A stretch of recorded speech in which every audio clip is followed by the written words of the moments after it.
E aí o trabalho com a fitoterapia no SUS só avançava e nós começamos a ser convidados para representar o município em outros eventos, e assim foram assim muitas realizações.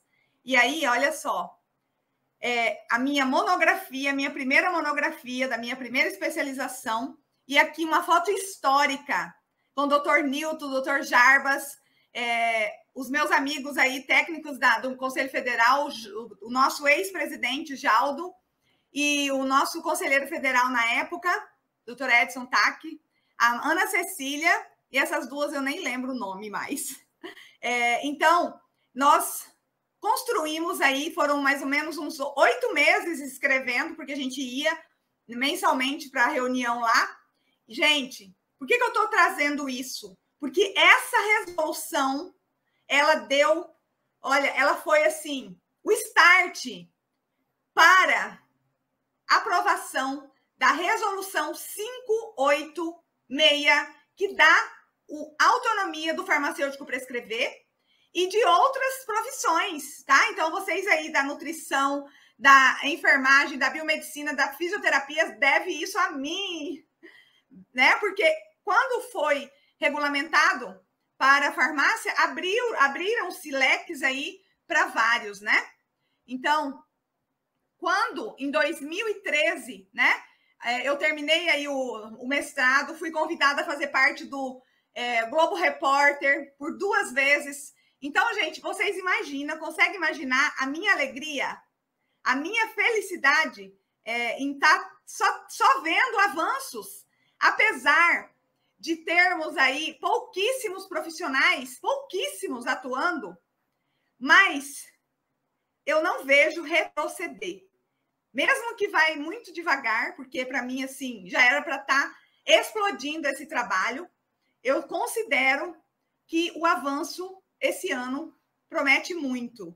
Então, aqui o meu trabalho de etnobotânica, de mestrado, ele me trouxe uma bagagem gigante para o raciocínio clínico e o desenvolvimento do método que eu elaborei para atuar no consultório. E eu já vou falar para vocês. E aí, gente, olha só, muitas matérias em TV local, né?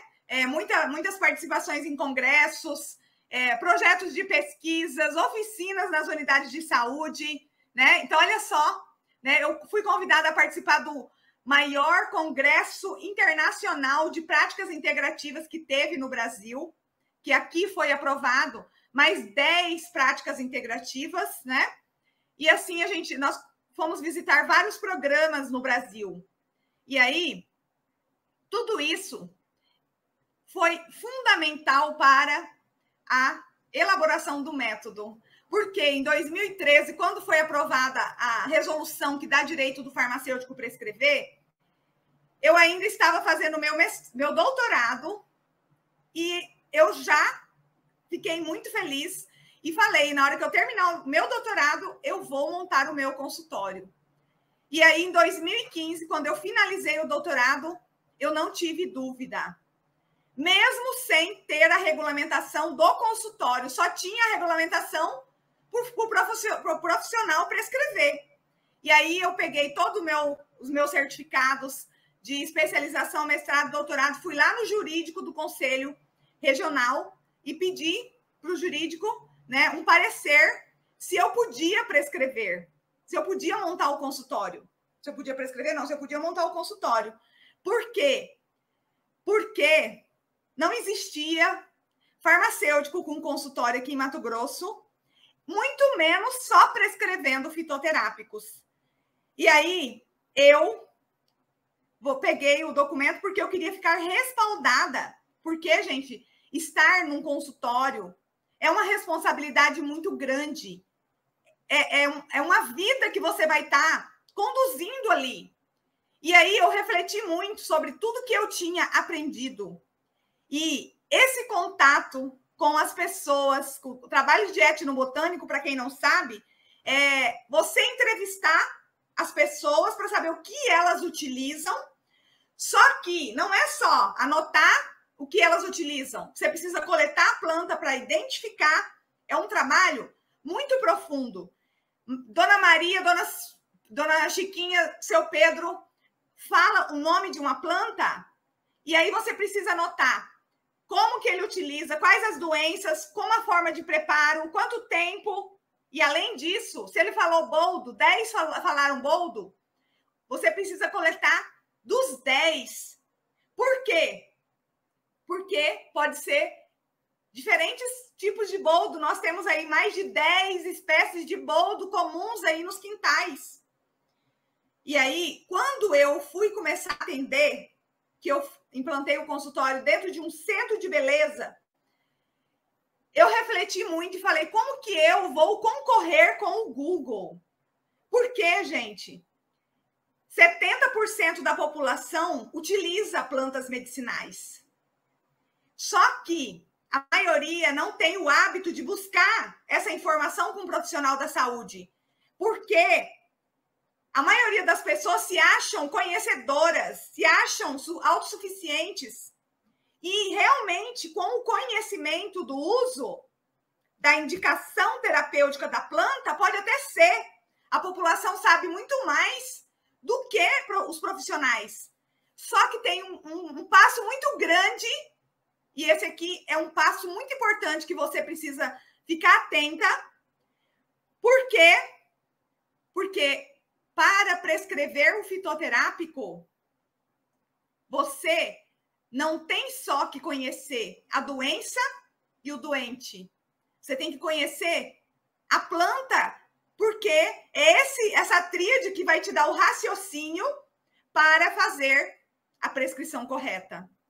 E aí, foi justamente começando a atender que eu desenvolvi o raciocínio clínico, porque eu chegava uma pessoa... hipertensão. Gente, eu sou prova viva que eu entrevistei mais de 1.000 pessoas. Existem plantas para hipertensão, para diabetes, para ansiedade, para gastrite, para várias doenças. Só que somente quando eu fico cara a cara, tete a tete com o profissional, com o paciente, é que eu vou ter ali a certeza de qual a melhor planta para ele. Vocês estão entendendo? E aí, com 3 meses que eu estava trabalhando no consultório, eu fui convidada para ir para dentro de uma clínica médica. E aí foi, né, a resposta que eu precisava para continuar nessa missão, porque o meu medo era o médico. Porque, né, imagina, o farmacêutico atender e prescrever. Mas, com o conhecimento que eu tinha, eu nunca tive nenhum problema com nenhum médico, com nenhum outro profissional. E aí, eu fui convidada a coordenar, olha aí, olha só a minha visita, a Zelda, uma das minhas entrevistadas, está aí, lá no Guariba eu estive, né?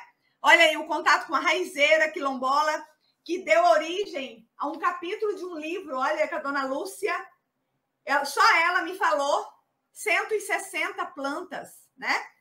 Então, esse trabalho é um trabalho importantíssimo e tudo isso me levou aí para muitos congressos nacionais e internacionais. Eu fui em 2 países fazer apresentação de trabalho, fui na Itália, fui no Canadá. E aí, eu, enfim, né, fui coordenar um curso de farmácia e não tive dúvida que lá eu implantaria o ambulatório. Mas só no ambulatório, dentro da faculdade, para mim era pouco. Eu fui para dentro do hospital. Também, né, atendia, dividia a sala com o dono do hospital, que ele viajava, e eu ficava atendendo dentro do consultório dele. Olha que realização, gente. Essa paciente aqui, ó, ela veio para tratar o intestino e emagreceu 5 quilos no primeiro mês. Olha que maravilha. Por quê? Por conta do trabalho de educação que nós temos que fazer. Eu não vou tratar só o problema do intestino. Por quê? O que está levando o problema de intestino? São vários fatores. A ansiedade, a comida que ela está, né? A alimentação pobre em nutrientes. E isso não é fácil, porque isso o paciente traz das suas raízes. os fatores externos já modificaram o gene ali, não alterou o DNA, mas modificou o gene. Então, a gente sabe que a epigenética ela ativa e desativa, né? Então, os genes e causam com isso desregulação metabólica. E aí, olha só, isso aqui foi a gota d'água, a minha participação no Fantástico para falar sobre a moreira. E a moreira, gente, foi parte da minha pesquisa de doutorado. Ela é uma planta da Amazônia. E como que eu cheguei a essa reportagem? Uma aluna, eu dando aula, eu sempre falo do cuidado que a gente tem que ter. Eu estava dando aula na turma de enfermagem aqui em Cuiabá. E essa aluna chegou para mim com um frasco desse remédio.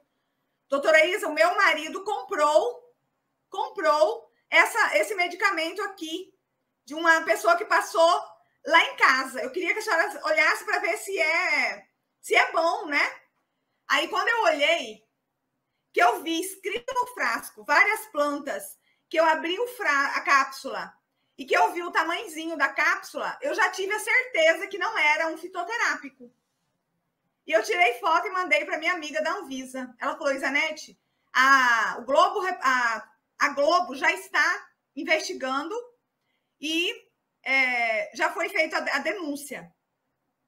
Um casal de farmacêuticos que denunciou de Goiânia e eles foram confirmar que não era fitoterápico. E aí eu fui convidada para fazer parte dessa reportagem para falar, né, que leite da moreira é uma árvore. E ela, seiva da moreira, ela ainda não é autorizada pela Anvisa para ser um fitoterápico. E, portanto, não existe ela nem para manipular. E aí eu falei que realmente ela tem uma ação eficaz como anti-inflamatória, mas não justifica, né, essa indicação e muito mais não cabe, mesmo que fosse só a leite da moreira, não cabia naquela cápsula pequenininha. E sabe o que tem dentro desse frasco? Ela está proibida desde 2013, a leite da moreira, e o que tem dentro desse frasco é corticoide. Já causou danos em várias pessoas que não podem tomar corticoide, tá? E olha o depoimento dessa senhora. Empresas farmacêuticas compram na surdina, vendem na farmácia. E tá assim, gente, cheio. E ela revela que tem mais de 500 laboratórios clandestinos. Isso só me faz o quê? Ter a certeza, né? Que nós precisamos ter profissionais da saúde formados para prescrever. Por quê? A população utiliza erroneamente. Ela está errada? Tá, nada justifica. Mas ela utiliza porque não tem profissional para orientar. Entendeu? Nem no SUS e nem no particular. São pouquíssimos. Então, cada vez mais eu tenho certeza que nós precisamos multiplicar esse trabalho.